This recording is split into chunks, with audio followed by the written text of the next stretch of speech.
Over the past several months, Cold Case Beaver County has taken you inside the continuing investigations of unsolved homicides in the county. Investigators are still working on each murder, and in some cases have gotten new information since the episodes first aired. 15-year-old Becky Triscuit disappeared the night of September 19, 1958, after going to a teen dance at the Working Men's Beneficial Union in Ambridge. She was seen getting into a car with an older man police have long believed was a door-to-door knife salesman named Frank Sank.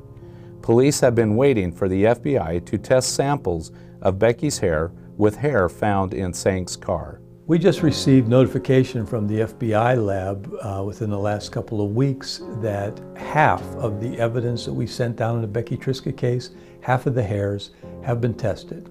Sadly, at this point, those hairs did not result in any kind of new information, but they are still testing the other half. So the Becky Triscuit case is still alive as far as I'm concerned. Patton was just 4 years old on March 21, 1956, when she went outside to play. Several hours later, she was found dead just 1,000 feet from her industry home. Since the cold case episode aired, the last person to see Patty alive, Jack Pumphrey, died, creating a new obstacle for police. I never listed him as a physical suspect because we didn't have enough information to list him as one.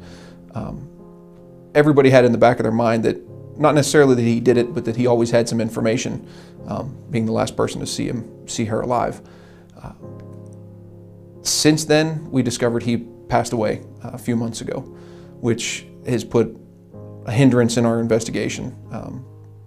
Unfortunately, with him passing away, another person of interest had passed away a number of years ago that we finally tracked down. Anorak was killed when someone broke into her Harmony Township home on Christmas Eve in 2005 and hit her in the head with a blunt object. The 94-year-old widow only lived long enough to tell police the devil had attacked her. Assistant District Attorney Jen Popovich and I, along with Chief Jim Essick of the Harmony Police Department, made a trip to the DNA lab in Greensburg to review all the evidence on the Anorak homicide. We spent quite a bit of time there, looked over some things, trying to check to see if there has been any development since 2005 in DNA that could help us. And we left it with the Harmony Township Police, Chief Essick and Officer Bob Severite are reviewing all the evidence. It's all been drug out again to take a look at, to see if there's anything else that can be re-examined or examined that we missed. Police believe money was the motive for someone to strangle 80-year-old William Williamson in his Aliquippa home in August of 1997. Police have an audio recording of the suspect's voice and the voice of an anonymous caller to 911. Police have also gotten help from citizens. We received some phone calls from the citizens of Aliquippa involving the William Williamson case. They were able to give us some more information on our person of interest, and they also shed some light on a second individual that we knew about but did not know all the details. One of the people, who I don't count him as a citizen, but the sheriff of Beaver County, contacted me. At the time of the Williamson homicide, the sheriff was the assistant chief of police in Aliquippa, and the sheriff did recall some other items and details that were peripheral to the William Williamson case and were not in the file, but that he was able to recall and share with me, and which has given us some other things to follow up. We had some not so good news as far as the William Williamson case. The video, audio evidence that we sent for analysis came back inconclusive as far as the 911 tape of the person we believe that committed this homicide. The investigation itself is still ongoing. We still have some more leads that we're going to follow up on.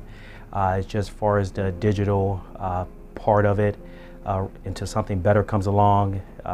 Right now that part is just, better words, just left pending. Robin Sue Miller's body was discovered in November 2003 in an abandoned shed in the Beaver Falls.